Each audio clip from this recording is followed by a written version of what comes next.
बिस्मिल्लाहिर्रहमानिर्रहीम।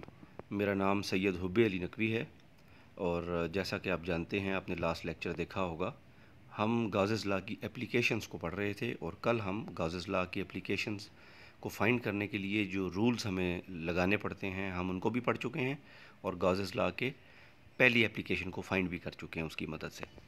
अच्छा, जो गाज़िस लॉ की सेकंड और थर्ड एप्लीकेशन है उसको पढ़ने के लिए हमें कुछ दो चार और चीज़ों को भी सीखना पड़ेगा। सबसे पहले आज मैं कोशिश करूँगा कि मैं उन चीज़ों को एक्सप्लेन करूँ ताकि आपको जब सेकंड एप्लीकेशन और थर्ड एप्लीकेशन को पढ़ना पड़े तो उसमें आपको जो चीज़ें पढ़नी पड़ें वो आपके लिए नई ना रहें। सबसे पहले जो कॉन्सेप्ट मैं आपको देना चाहूँगा, जैसे कि आपको स्क्रीन पे नज़र आ रहा है, वो है डायमेंशंस का कॉन्सेप्ट। मैथमेटिक्स में आप ये पढ़ चुके हैं कई मुख्तलिफ अंदाज में। कुछ बच्चों ने शायद अभी तक इस पर ज़्यादा गौर ना किया हो, तो थोड़ा सा एक्सप्लेन मैं उन बच्चों के लिए करूँगा जो पहले से जानते हैं, वो भी इसको गौर से सुने। डायमेंशंस का तस्वर ये है कि हमारे पास मुख्तलिफ फ़िज़िकल ऑब्जेक्ट्स हमें नज़र आते हैं। आपने देखा होगा कि कुछ ऐसी चीज़ें हैं, जैसे आप वायर को देख रहे होते हैं, तो वायर आपको जो है उसकी, अगर एक लंबी वायर है तो उसकी लेंथ मैटर कर रही होती है, उसकी थिकनेस को जनरली हम इग्नोर कर रहे होते हैं, तो वहाँ हमारे पास एक ही डायमेंशन आ रही होती है जो डायमेंशन ऑफ लेंथ होती है। मगर कई दफ़ा हम शीट्स को या सरफेसेस को पढ़ते हैं या प्लेन्स को पढ़ते हैं।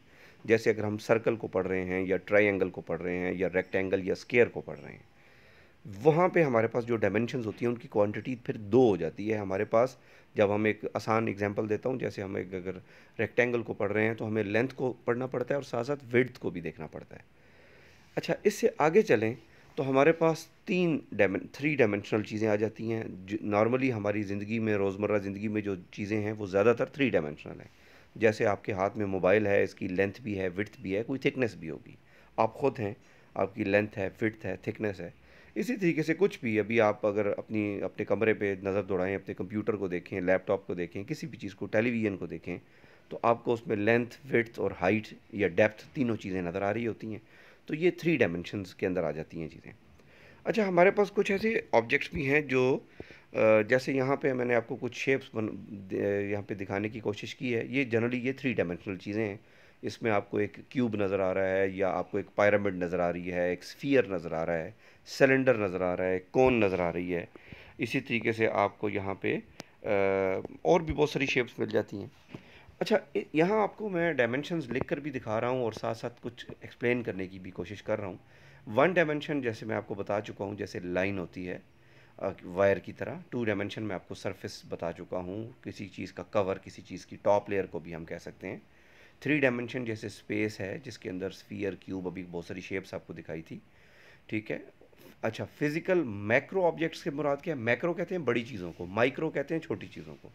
यानी ऐसे फिजिकल चीज़ें जो बड़ी हैं, जनरली वो हमें नज़र आ रही हैं, आराम से हम अपनी आँख से देख सकते हैं, तो वो सारी की सारी थ्री डायमेंशनल ही होती हैं।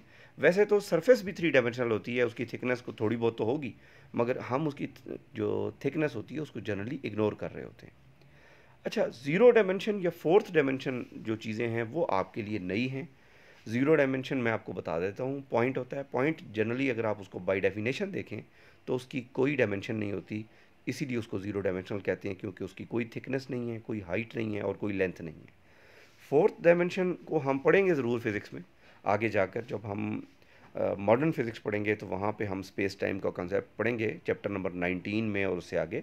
और वहाँ जाकर आपको एक्सप्लेन किया जाएगा कि what is space and time, space time. तो फोर डायमेंशन का नाम सिर्फ यहाँ लिख दिया है मैंने, क्योंकि डायमेंशंस का जिक्र आ रहा था। उसकी मज़ीद जो एक्सप्लेनेशन है वो इंशाल्लाह उन टॉपिक्स पे पहुँच के आपको दी जाएगी। अच्छा, इससे आगे आप देखें, डायमेंशंस का कॉन्सेप्ट मैंने क्यों दिया है वो आगे जाके मैं इस्तेमाल करूँगा, मैं आपको बताऊँगा। इसके बाद एक और कॉन्सेप्ट जो कि हम बचपन से पढ़ते आ रहे हैं, सुनते आ रहे हैं, वो है डेंसिटी। जनरली जब भी किसी बच्चे से डेंसिटी का सवाल किया जाए तो वो एक ही तरह से उसका आंसर देता है और वो कहता है mess per unit volume. Actually वो जो जिस चीज़ को डेंसिटी उसका ब्रेन समझता है ना, वो होती है मैस डेंसिटी। और हमारे पास सिर्फ मैस डेंसिटी नहीं है, डेंसिटी की और भी बहुत सारी इकसाम मौजूद हैं। हम अपने सेकेंड ईयर के कोर्स में भी चंद इकसाम को पढ़ेंगे, वैसे तो उसके अलावा भी हैं, मगर जिन चीज़ों को हम सेकेंड ईयर में पढ़ेंगे उनका जिक्र मैंने यहाँ पे कर दिया है। उसके अंदर हमारे पास चार्ज डेंसिटी आ जाएगी, उसके अंदर हमारे पास फ्लक्स डेंसिटी आ जाएगी, उसके अंदर हमारे पास एनर्जी डेंसिटी आ जाएगी। अच्छा, और इन डेंसिटीज़ में भी ये जो, जैसे हमने चार्ज डेंसिटी की बात की, तो चार्ज डेंसिटी भी डिफरेंट क्योंकि हमारे पास चार्जेस आप जानते हैं अच्छे तरीके से कि चार्ज जो है वो किसी वायर में से भी गुजर सकते हैं, फ्लो कर सकते हैं, किसी शीट में से भी गुजर सकते हैं, या किसी आप ये कह लें कि अगर थिक वायर ले लें या थिक शीट ले लें या किसी ब्लॉक को ले लें मेटेलिक, तो फिर हम वहाँ पे 3 डायमेंशंस की तरफ चले जाएंगे। तो इन तमाम सिचुएशंस में हमें 1D 2D और 3D या 1 डायमेंशनल 2 डायमेंशनल या 3 डायमेंशनल सिचुएशंस के अंदर रहना पड़ेगा। तो हमें इन तीनों के मुताबिक अपना मोड ऑफ एक्शन भी चेंज करना पड़ेगा। जैसे हम ऊपर देख चुके हैं कि मैस पर यूनिट वॉल्यूम था, तो यहाँ हमारे पास जब डेंसिटी चार्ज डेंसिटी होगी तो वो क्या हो जाएगा, चार्ज पर यूनिट वॉल्यूम।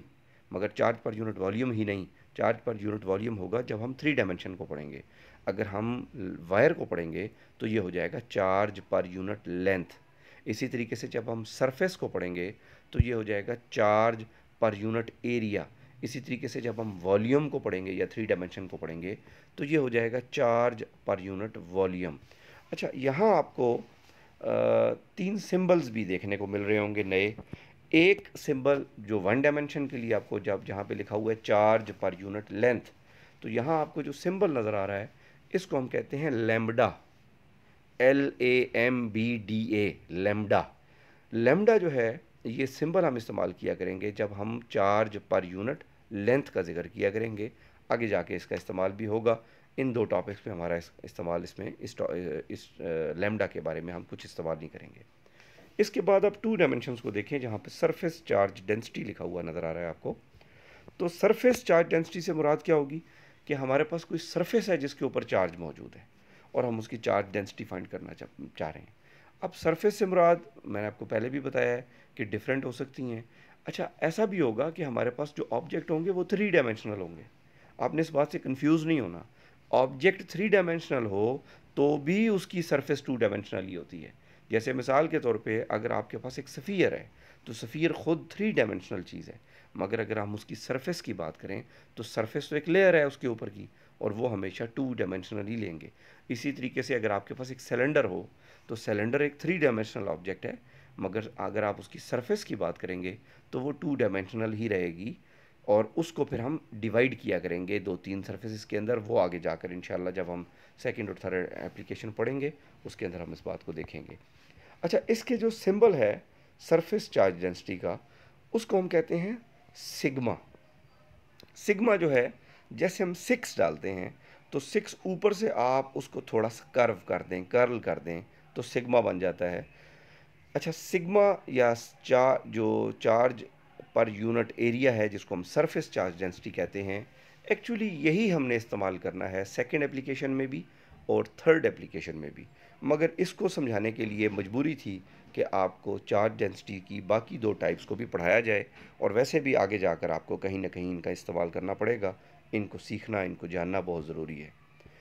इसके बाद तीसरी हमारे पास और आखिरी सिचुएशन डेवलप आ जाती है, वो है हमारे पास volume charge density. Volume charge density की बात हम तब किया करेंगे जब हम किसी चीज़ को बल्क में लिया करेंगे, यानी हम किसी पूरे के पूरे क्यूब को लेंगे, हम पूरे के पूरे स्फीयर को कंसिडर करेंगे, तो फिर हमें वॉल्यूम चार्ज डेंसिटी जो कि चार्ज पर यूनिट वॉल्यूम के बराबर होगी उसको फाइंड करना पड़ेगा। और इसके लिए जो हम सिंबल इस्तेमाल कर रहे हैं ये होता है रो। ये जैसे हम पी लिखते हैं, पी की टेल को आप थोड़ा सा कर्व कर दें, जैसे ऊपर आपको मैंने बताया था, तो पी की टेल को थोड़ा सा कर्व कर दें तो ये रो का सिंबल बन जाता है। ये ग्रीक अल्फ़ाबेट है, लैम्डा और रो, सिग्मा और इस तरह की और भी बहुत सारी चीज़ें जो आप इससे पहले पढ़ते आ रहे हैं, ये सिंबल्स हैं। जनरली हम इन्हीं को फॉलो किया करेंगे। और इसके अलावा हम ये देखेंगे कि सेकंड और third application of Gauss's law के अंदर हम इसको इस्तेमाल कैसे करते हैं। इंशाल्लाह ये नेक्स्ट टॉपिक में हम इसको पढ़ेंगे। अच्छा, अब सेकंड और थर्ड में हमें चार्ज डेंसिटीज़ को पढ़ना ही क्यों पड़ा, ये एक सवाल है। तो इसको मैं आज ही डिस्कस करना चाहता हूँ ताकि थोड़ा सा आपके जहनों में ये कॉन्सेप्ट हो और फिर जब हम टॉपिक की तरफ जाएँ तो आपको बड़ी आसानी हो। तो ये याद रखें कि हमने जो सेकंड एप्लीकेशन और थर्ड एप्लीकेशन पढ़नी है, वहाँ हम ऐसी शीट्स को पढ़ेंगे या ऐसी प्लेट्स को पढ़ेंगे जो इनफाइनाइट फैलाव की, एक्सटेंट की हैं, यानी उनकी विड्थ और लेंथ इनफाइनाइट है। अगर कोई चीज़ इनफाइनाइट है तो इसका मतलब है कि उसके इर्द गिर्द कोई गॉसियन सरफेस कंसिडर नहीं की जा सकती। ऐसी गॉसियन सरफेस बनाना जो कि तमाम के तमाम चार्ज को इनक्लोज कर ले, ये मुमकिन नहीं है।